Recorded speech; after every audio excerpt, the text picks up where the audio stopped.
It's about that time. Stoned on Sports. How's it going, everybody? You're tuned into Stoned on Sports Fantasy Football. My name is Matt. Got the co-host Kyle here with me today, and I'm sure you've said it, heard, you cannot win your league in the draft. Well, this is where you win your league, and that's working the waiver wire, and that's what we're going to help you with. We got 10 options today for you to consider. We've got a massive bye week, both this week and in a couple weeks, but still, you got to bank those wins. How you doing, brother? Doing great. Awesome. Yeah, dealing with a little bit of a lower back injury, so the last day has been kind of rough, but dealing with it. Matt mentioned the buys. It's a BYE-MAGEDDON, mega buy, however you want to say it. Atlanta, Buffalo, Cincinnati, Jacksonville, New Orleans, and the Jets are all off. So if you got stars like Burrow and Chase and Josh Allen and Garrett Wilson and Drake London and Kamara and Bijan even, you're going to have to find some options in some different places, and maybe one of these guys that we're going to talk about here can help you. First guy we'll get started with is a QB. Bo Nix has gone from a run first QB to a true passing threat and has averaged 21.6 fantasy points per game in each of his last 7 games. For the last time, roster this man. Yes, no kidding. And look, dude is a legit QB1 this season. He's top 10 in both total points and points per game. He's scored 15 or more in 6 of his last 7. And he's one of just 2 players this season to have scored a rushing, receiving, and passing touchdown. You know who the other is? I was doing the chat. I didn't hear the question. Oh, well, don't worry about it because we're going to talk about him later. Cool. I absolutely love his upcoming schedule. He's got the Raiders, the Browns, the bye, and then the Colts. On the year, he's completing 65.5% of his passes. He's thrown for 2,275 yards, 14 touchdowns, 6 picks. He's chipped in another 63 carries for 295 on the ground with 4 more scores. And the rushing is tailed off a bit from where it was earlier in the season. He's got just 40 total rushing yards and 1 touchdown over his last 4 games. The pass attempts, though, have not. He's got 30 or more in 5 of his last 6. And he's getting some big plays out of it as well. He's 6th in the league in pass plays over 20 yards and 5th in pass plays over 30 yards. This past week, 28 of 33 for 307 and 4. Set career highs in completion percentage, over expected, and EPA per dropback. 25 of his attempts were under 10 air yards. He completed 2 of those for 169 yards and 3 touchdowns. He became the first QB this season to complete multiple touchdown passes behind the line of scrimmage. Even though he was working closer to the line, according to player profile, he actually leads the league in deep ball attempts. So he's a dude that's going for it. And he became the first rookie to have a 300-yard, 4-touchdown game while completing 80% or more of his passes last week. And he's just the 3rd rookie with multiple 3-touchdown, 75% completion rate games. This dude is legit, and quite frankly, I think just the fact that he was so experienced in college has really helped him make this transition over to the NFL, and we're seeing some early signs of success. Yeah. I don't know if you guys saw, he was the first NFL rookie to ever throw 300 yards, a completion percentage of 80%. Yeah, I just said that. And like 4 passing touchdowns. 30 seconds ago. Damn it. Well, I'm looking at the chat. I don't ever listen to you because I'm manning the chat. Damn it. Son of a gun. Cool. All right. Next. Yes, we're going to move along. Anthony Richardson had 10 design runs last week, the second most for a QB this season, only behind Jalen Hurts. He had 11 earlier in the year. He averaged just 4.4 design run attempts per healthy game prior to last week. Tough matchup against the Lions this week. Do you think he's going to keep up that rushing attack? No, I do not. And really Aaron Glenn's defense there in Detroit, the knock on him the last few years since he's been D-coordinator there is kind of struggled with rushing or running quarterbacks. That's been less the case this year. I think a lot of it due to some improved play in that linebacker core. But Richardson, that Flacco experiment there that didn't really go too well, made the Colts decision makers look like a bunch of dummies. And he had his first start since week 8. He certainly delivered, finished his QB4, put up a season best 28.1 fantasy points, completed 20 of 30 passes, 272 yards, a touchdown, and he ran 10 times for 32 yards and 2 touchdowns. He also fumbled twice, which, you're running that much, it could happen, but he did lose one of them. Those passing yards, the 272 was a career high. So was his 67% completion rate as well. Plus, he earned his best mark in PFF's passing grade this past week at 80.3. Pretty good. It was nice to see him. I was watching a little film today that the 2-minute drive there towards the end of the game. He looked almost flawless and, scored that touchdown and ended up proving to be the game winner there. And the most important thing was his usage as a runner. Matt mentioned the design runs, 10, a career high for him. And he still had several, misses there that, Matt said it before, the shorter the pass, the less accurate AR becomes. He has to learn to put the right touch on the ball. Not everything needs to be thrown 300 miles an hour, so. In week 11, he had the 10th best passer rating. He was 7th in yards per attempt, 8th best pass EPA, and was sacked just twice, even though he faced the 9th highest QB pressure rate last week. While Richardson tore up the Jets last week, in week 12, as you mentioned, AR gets a home matchup with the Detroit Lions. Detroit's been pretty hard on opposing quarterbacks, allowing the 6th fewest points per game to quarterbacks, just 13.4, and they've been even tougher since week 6, allowing just an average of 10.7 points per game. On the season, Detroit has allowed the 9th most passing yards to QBs, almost 2,500, but with the Lions offense just destroying everything and everybody in the path, AR is going to have to throw the ball a lot, which doesn't necessarily play to his strength at all. If he's available in your league, I think he's a top priority, the top priority probably on the waiver wire this week, whether you need a starter or even want to just upgrade your backup. He's a high ceiling, lower floor option, but he's got all the upside you could possibly need in a quarterback. Yeah, he can. And there was a reason that, either rightfully or wrongfully, he was being drafted incredibly early this season. During draft season, we see the potential, we see the raw skills. It's just a matter of putting it all together. I don't think this is the week that he does it, but what the hell do I know? Right. So we got a question here in the chat, and Hall is joining us. Who should he flex, Rome Odunze or Pop Douglas? He's also got Romeo Doubs and Xavier Legette, and old man Adam Thielen is hanging out there on waivers. This is a tough one. Rome Odunze and Pop Douglas, they're both around that like 18%, 19% target share for their team. The Bears get the Vikings. They get the Vikings at home. The Pats, they go to Miami.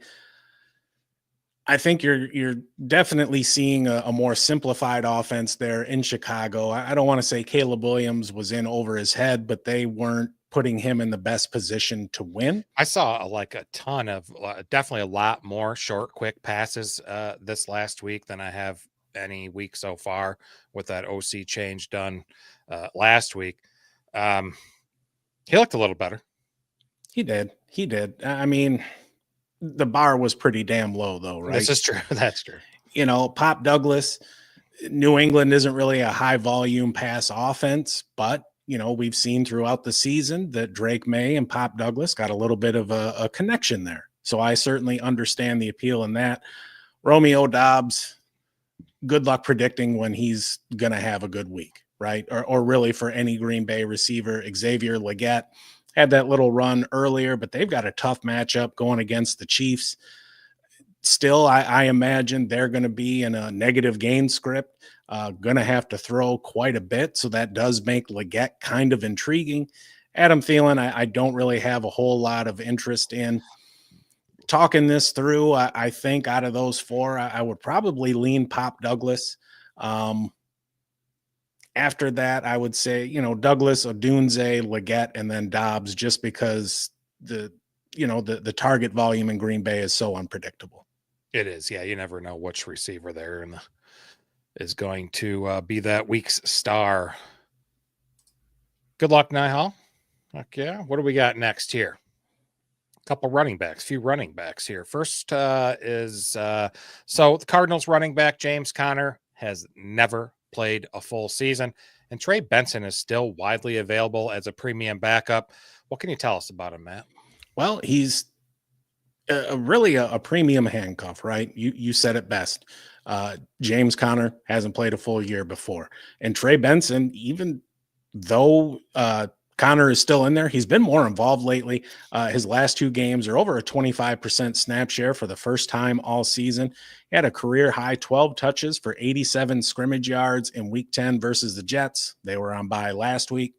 And the dude, he's kind of a burner. He's got 97th percentile speed score and 40 time. He ran a 4.39. Now we're not talking Achan or Jahmyr Gibbs fast, but dude can move. He's shown some nice efficiency in his limited touches. 3.89 yards created per touch is 21st among running backs. I also really like his upcoming schedule. He's got 2 games against Seattle, a game against New England and Carolina. That's 4 of their next 5. Honestly, if something happens to Conner, and we never root for people to get hurt, but we also live in reality, this dude could end up being a league winner. The Cardinals are a team that, they're top half of the league in rush attempts. Right now, I think in terms of standalone value, he's really only viable in maybe 14-team leagues. But if we continue to see his snap share and in turn that carry share go up, that would make him at least a flex option in 12-team leagues. If I'm in a 10-team league, I'm picking him up as a stash or handcuff only. Yeah, pretty much. Yep. But big buys this week. Big buys in week 14. Maybe you're desperate. Never know. Yeah, could be. On Thursday, we've got a game, the Browns and the Steelers. Supposed to be a lot of wind and a rain-snow mix. Just really almost December weather. I, for one, absolutely love it. When games are played in conditions like that, teams tend to stick to the ground, and we've got a Steelers running back option for you, owned in a little more than half of leagues, but we've seen just how efficient he can be in the past. Do you think we're going to see a return to form? He's getting a little bit more usage there, and we'll talk about a few running backs today, and it's pretty slim pickings at running back. Any of the running backs we're talking about today are not slam dunk pickups, but there's still some potential value to be found. I think Jaylen Warren is one of those. He carried the ball 9 times last week for 41 yards. Saw 4 targets, caught them all for 27 yards. Finished his RB 22 in PPR. In the past 2 games, he's had 29 touches total, whether receiving or rushing the ball, 163 yards from scrimmage, and he's averaging double-digit fantasy points in those 2 games. Bad stuff. He hasn't scored a touchdown yet this year, but that hasn't really stopped him from emerging as a potential flex play, mostly in deeper leagues. Among 45 running backs with 60-plus rush attempts, Warren ranks 32nd in yards after contact per attempt. Not so great. He's 14th best PFF receiving grade. I love that because he's mostly a receiver, but he's second to last PFF rush grade. Not good. So another reason for me including him this week was the short week here. As they play on Thursday Night Football. Jaylen could see some more touches due to the short week. Najee had 18 carries on Sunday, so about average for him, not a huge amount, but maybe they're looking to keep him a little fresh. Cleveland has they've done pretty well, the 7th fewest PPR points per game to running backs, allowing just 18.6 points. But they were just shellacked by the Saints for 214 on the ground, including 138 from Taysom Hill. Realize he's not a running back, but he plays one on Sundays. Cleveland's also allowing over 6 yards per carry in their last 3 games. So I think Thursday night shapes up for a promising matchup for Warren. If you have to pick him up and start him, you could get some extra carries, get into the end zone. But again, more about adding some depth talking about the guys that are out there for stashes that you can get. And Warren's one of them. Hopefully he can help you out in the playoffs. Yeah, and I think you hit the nail on the head when you just you mentioned just the lack of him finding pay dirt is really what's holding them back. Over the last 4 games, the dude's averaging 14 touches and 70 yards. Yeah. And that's just kind of sitting out there. But Najee gets the goal line work, and for good reason. And, he's had kind of a career rebirth this year. I think he's a solid option, honestly. I think we both rostered him at one point or another in our various leagues, and Sure. I think I'm holding on to him in another. So, heck yeah. Let's see. Niall's back. He just did 2 separate trades. What are your thoughts? ARSB and Dell for Nico and Pickens, and the second one was Dobbins and Bucky for Jacobs. I like Jacobs rest of the season. Honestly, I like those both. I think Nico and Pickens are borderline wide receiver ones the rest of the way. The homer in me doesn't want to trade away Amon-Ra St. Brown, but we've not really seen the yardage from him this year that we've come to expect. Obviously, he continues to find the end zone, which is fantastic. But, Nico and Pickens are 2 excellent receivers. The running backs, you're giving up depth for high end, honestly. Dobbins, I don't want to say it seems like he's hitting a wall, but when he's been injured each of the last 3 seasons and his body just isn't used to taking that pounding, here we are coming into week 12, the shit adds up. And Bucky is, for better or worse, he's in a timeshare down there in Tampa. Josh Jacobs has that backfield pretty much to himself, and he's a threat, on the ground and through the air. Yeah. Plus, we've seen Gus vulture some carries away from Dobbins too. So yeah. I like that. I like both of them. Good job, man. Yeah, those are good trades. Yeah, that's Hurts, Nico, Pickens, T, Amari, Odunze, Douglas, Jacobs, Cook, Tracy. Yeah, that's a pretty solid roster, man. Yeah. No, you did well. You're positioned well for the playoffs. Just don't forget our 5% of your winnings for helping out. One more running back for you. Roschon Johnson scored a touchdown, saw 11 touches last week, his most since week 3. He's worth a stash in deep leagues and would become highly relevant if DeAndre Swift were to miss any time. How do you feel about him, Matt? There's some potential there, right? He's seeing the field more with the departure of Khalil Herbert. He's played on at least 27% of snaps each game since then, including a season high 42% last week against Green Bay. And you also want to remember there's a new OC in town. He turned in 41 scrimmage yards on 11 touches last week and found the end zone for the 5th time this season. He was in on 4 of the 5 snaps inside the 10-yard line and was given 2 of the 3 goal line carries, which he managed to get across the line. I think it's probably safe to say we're looking at a 65-35 split between him and Swift, and maybe that creeps closer to 60-40 or even 55-45 here over the coming weeks. We mentioned a little bit earlier, the Bears are simplifying the offense, right? And a lot of that is going to lead to more runs. And when there's more volume to go around, we've seen over the years, DeAndre Swift isn't really one to handle a lot of volume. And that's where Johnson comes in. He is 6th among running backs with 5 touchdowns from inside the 5-yard line. And that tells us he's getting the goal line work, which gives him value. The season-long numbers aren't really super impressive. 46 carries for 137, averaging just 3 yards a tug, 14 targets, 10 grabs for 78. I think right now he's an iffy flex play in 12-team leagues, a little less iffy if you run 2 flexes, and he's a little bit more viable in larger leagues.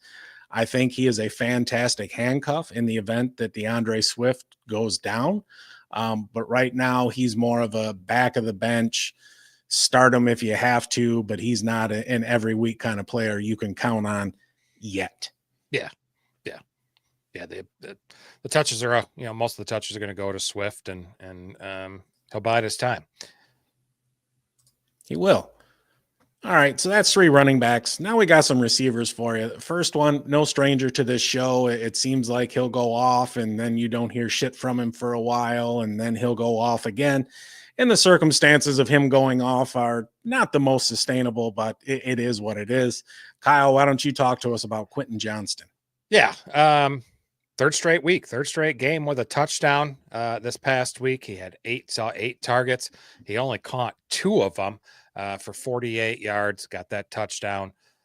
Pretty nice. Target share was over 24%. It was the second highest of the season, and he's pretty much entirely touchdown dependent. He's only exceeded 51 yards in 1 game this year, and now he's tied for the 4th most touchdown catches in the league with 6. I love that. I think there's like 5 guys tied with 6. And he's been, as Matt alluded to, a kind of a boom or bust option. His efficiency's been kind of a mixed bag too, but he is finding his stride with Justin Herbert there as the deep threat, and he has a very nice target ceiling now.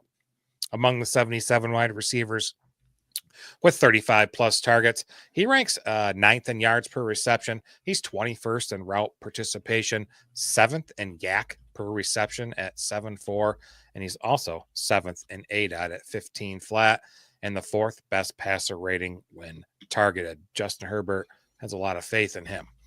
Up next for the Chargers is a matchup with the Baltimore Ravens. From a fantasy perspective, Baltimore allows the most PPR points per game to wide receivers and the most to perimeter wide receivers, which is where Johnston spends most of his time. They've allowed the most passing yards to wide receivers and are tied for the 2nd most touchdowns allowed to wide receivers. I think 16. That's a lot. And in the red zone, they allow the 5th most points to wide receivers, and they are the top 10. They are in the top 10 in most red zone targets allowed. I think this is a juicy matchup. I think he's at least a flex option this week because Baltimore, as horrible as they are against the pass, they are monsters versus the run. I think Baltimore will take away the Chargers' ability to run the ball effectively. So I see, a bump in Justin Herbert's pass attempts, which should be good news for Johnston. Could be a boom week. Yeah, I think so too. And if he could find a way to be more consistent, I think that'd make him a more viable fantasy asset. But if you're looking for some upside, somebody who can go out there and score 2 touchdowns, he's your guy. Yeah. Kelsey won 10-1. Jeez. Wow. She's got a better record than you, Jubo. She's 10-1. What happened? Loud boy got you. Yeah. She said maybe guys are letting her win. I think I speak on behalf of all dudes out there. Like, we take fantasy football very seriously, and we're not just going to let some random chick win. We don't want to let anybody win. No. We want to win. Exactly. Maybe you're just a badass, Kels. Yep. No, we believe it. No proof needed. So the Browns' main 3 wide receivers have been on a ton of waiver lists recently, but Jerry Jeudy is providing the most consistency of the trio with at least 12 PPR points in each of his last 3 games. Tell us more, bud. Yeah, he's quietly having what may end up being the best season of his 5-year career. He started 9 of 10 games, earning 72 targets. He's only brought in 39 of them for 560 yards, and he's found the end zone twice. He has at least 6 targets in 8 of 10 games, good for a 19.3% share, which is better than Deebo Samuel, Tank Dell, or Jaden Reed. His 24 receptions of 10 plus yards puts him 21st at the position. His 910 air yards is 12th, and he's got a healthy 14.4 yards per reception. And he has been a massive benefactor to Jameis taking over at QB. He's now part of an offense averaging 44 pass attempts for over 320 yards through the air and a couple touchdowns per game. And we know what it was like before that, where we're talking about a Browns team that couldn't muster 300 total yards. The last 3 weeks with Jameis Winston at the helm, he's averaging 10 targets for 6 receptions and 98 yards, and he's found the end zone once. And he's got outstanding participation as well. He's 3rd in the league in routes run behind only Jamar Chase and Garrett Wilson, and his 97.1% route participation is 8th. He ranks in the top 30 at the position in targets, snap share, slot snaps. That one's a little tricky to say. Red zone targets and unrealized air yards. And all that means is those are air yards coming from a pass that was incomplete. He's a solid wide receiver 3 going forward, considering how much they're spreading the ball around with some upside. We've seen some big plays out of him and not unlike Quentin Johnston. He needs to find the end zone to have those really boom games, but he's got a pretty safe floor. Now, again, the weather's supposed to be just complete shit on Thursday, so maybe temper your expectations a little bit. But, going forward, he's a pretty good option. They do have kind of a rough schedule, so, keep that in mind as well. But he's owned in just a hair over half of Yahoo leagues. If you're looking for a safe floor in your wide receiver 3, I think he's your dude. Yeah, I think so too. Big winner last week for sure. We got Tyler, since we're talking about Jeudy, dropped in a chat. Who would you drop for Jeudy? Josh Downs or Tank Dell? Or none? I like Downs better than Jeudy.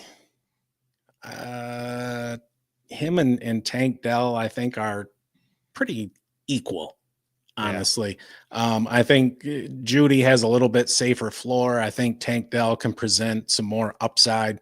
I think I would stick with Downs and Dell, honestly. Yeah. I think Tank Dell, had been basically the featured receiver there the last few weeks while Nico's been out, and that's just not his bag. He's a much better player playing second fiddle, I believe. I like Dell a lot.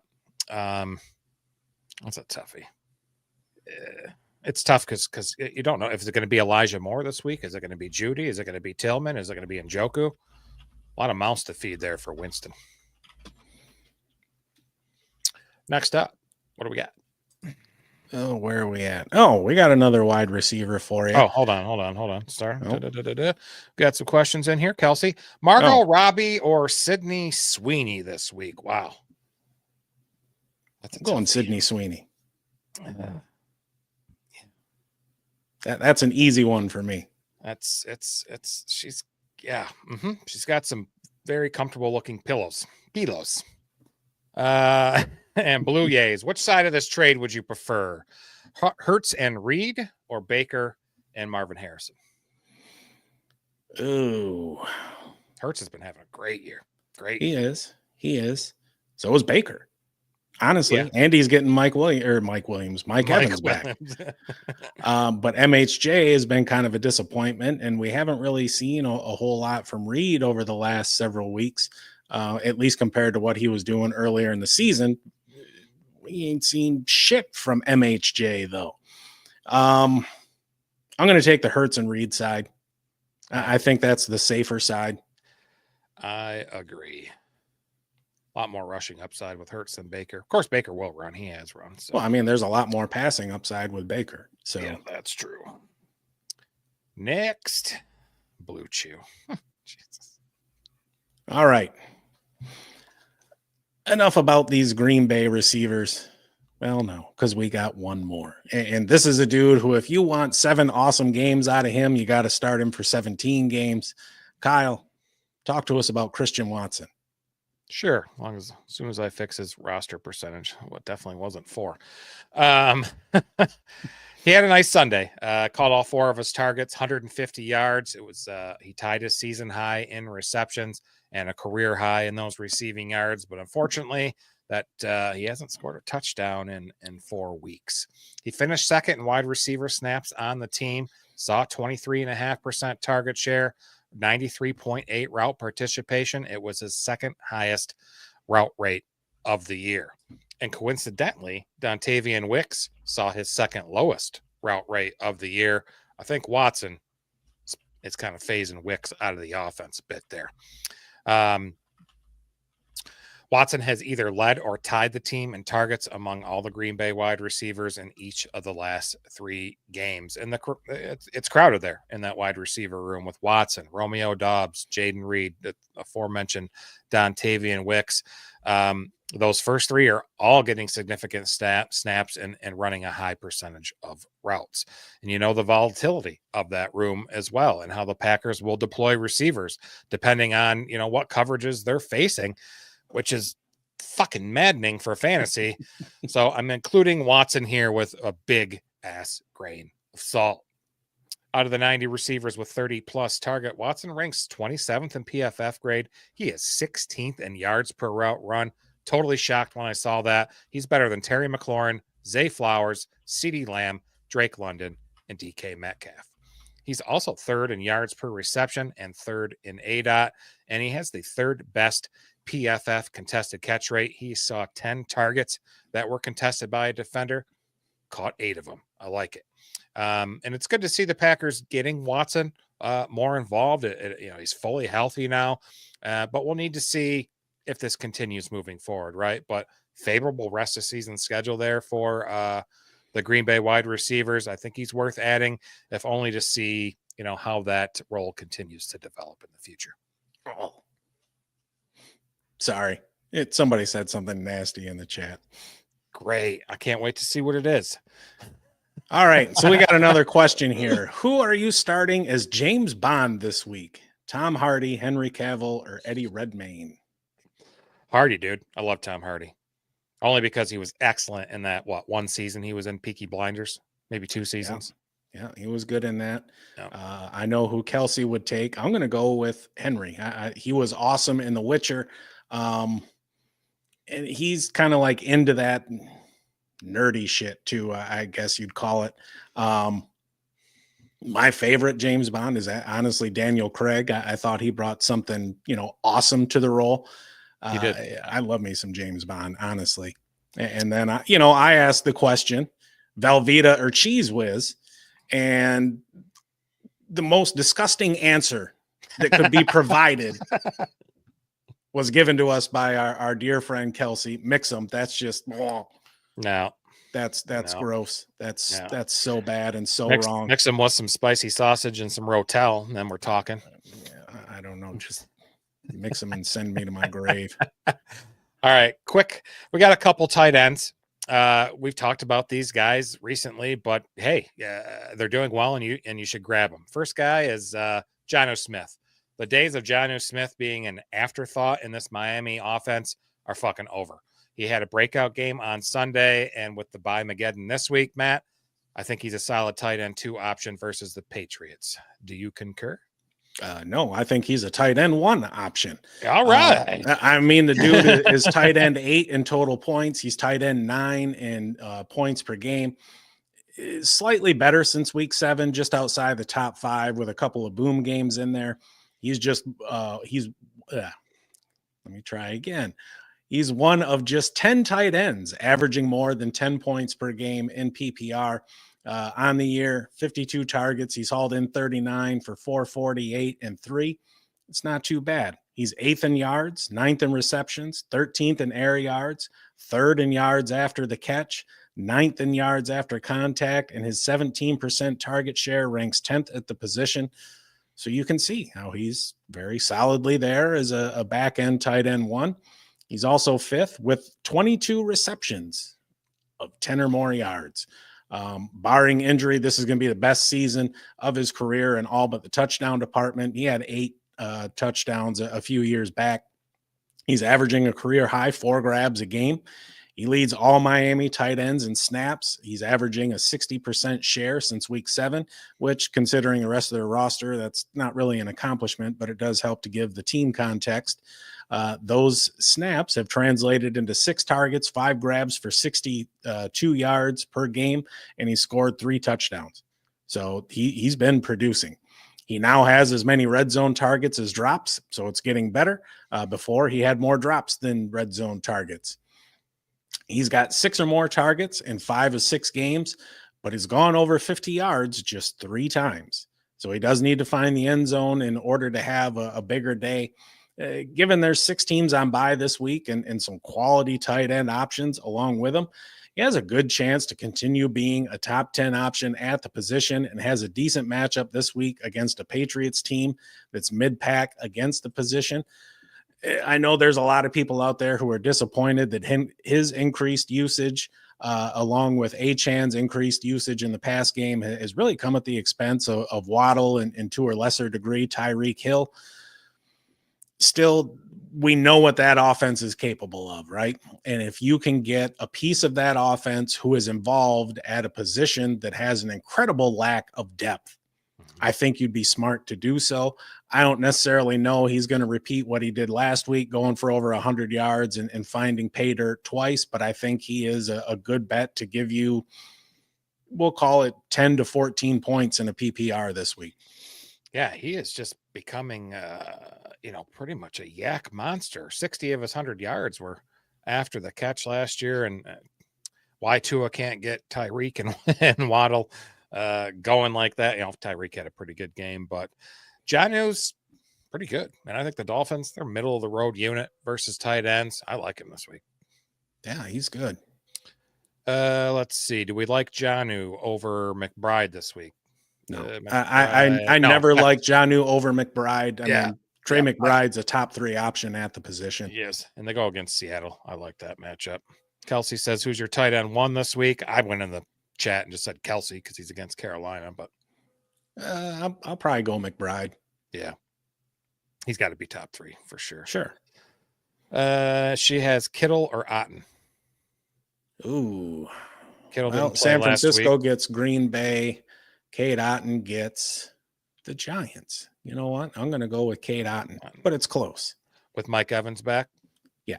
Well, it's not official he's back yet either, but he should be. But, at the same time, it's not like Cade Otton and Mike Evans are operating in the same part of the field to begin with. True. If anything, the return of Mike Evans, in theory, could help draw a little bit of attention away from Otton and the middle of the field where he tends to work. Yeah. Tinfoil 52, Tua or Nix this week? Give me Nix against the Raiders. Yes. Yep. Hands down. I think Nix is a top 5 option. Tua, he's the back end QB1 this week, maybe.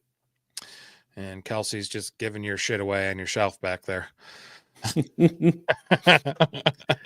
I appreciate it. Always looking out for us, Kels. All right. One more tight end here. Yes, we've got one more. And I mentioned earlier, I was talking about Bo Nix, how he has a passing, receiving, and rushing touchdown, and he's one of 2 players to do it. Well, the other player to do that this season is none other than the Stormin' Mormon, Taysom Hill. The Mormon missile himself. The Saints Swiss Army knife went off last week. He carried the ball 7 times, 138 yards and 3 touchdowns, and he also caught 8 of 10 targets for 50 yards, threw a couple passes.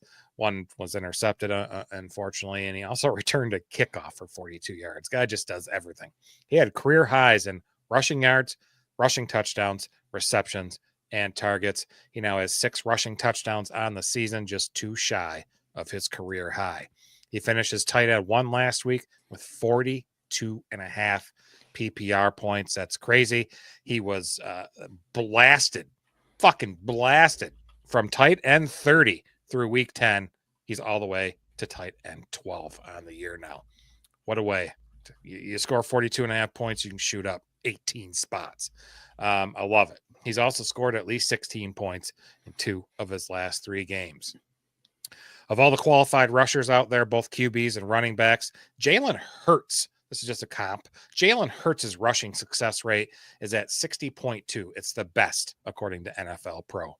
Success rate is calculated this way. A play is successful when it gains at least 40% of the yards to go on first down, 60% of the yards to go on second, and 100% of the yards to go on third and fourth. You want to know what Hill's rushing success rate is this year? 6. It's 70.6%. I had the 6 right. 10% better than Jalen Hurts. This guy should be much more widely rostered, giving the scarcity at the tight end position. If you have a way to squeeze him onto your team, even during this bye week, I'd make the move. He's not going to be available next week. He should be heavily, heavily involved again on the other side of the Saints week 12 bye.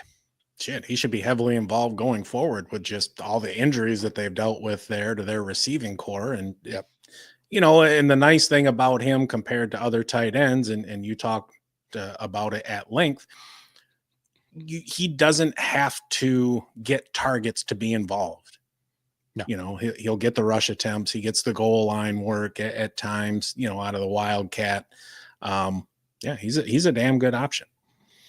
Kyle's not giving his dolls away. What the hell? What's wrong with you? A lot. Crazy. It's crazy. Collector's items back there. Yes, Kyle's beanie babies. So results for the Fantasy Listener League there. I lost. You lost. Yep. Loud Boy took down Dubo, finally ending his reign of terror over the last couple months. Ramey pulled one out, our old co-host, and Drew beat Brandon. What's the standings look like, you ask? Loud Boy, with that win against Dubo, has secured himself a playoff spot. So just two clinch so far. Matt, you're running out of time, brother. I pretty much got to win out in this. I don't know, man. My team's kind of fizzled out. It's some bullshit. Maybe I need to ask Kelsey for some help. Her ass 10-1. I'm sitting here at 4-7. Right, with almost 1,600 points scored against you, the most. That's insane. that's kind of rough. Look, if I win out, I got a shot. I don't want to say I control my own destiny. Let's just say, my destiny is in my hands. Yeah, you're gonna need a lot of luck, a ton of luck. Hey, man, look what happened in baseball. That's true. Yeah, you pulled it off there the last week. I had it wrapped up. Should have had the last spot. You fucking stole it from me. That's how it goes. All right, a little programming note. I will not be here on Thursday. I got a little one-man booth. Got a little prior engagement. So Matt will be back Thursday at 7 p.m. Eastern. He'll preview Week 12, give you a bunch of starts and sits and some other shit to think about, I'm sure. And, of course, he'll take your questions live as well. So make sure you come out on Thursday and give Maddie your support. Give us a like and subscribe as well if you like this content. We are here every Tuesday, Thursday, 7 p.m. Eastern, and then that last-minute show at 12 noon Eastern, taking all your last-minute questions there before lineups lock. You got anything, brother? No, that's it. I thought once you did the outro, I wasn't. You're not allowed to talk. Yeah. That's right. All right. Kelsey wants in. I don't know what you want into, but you got it. Yep. Good night, folks. See ya.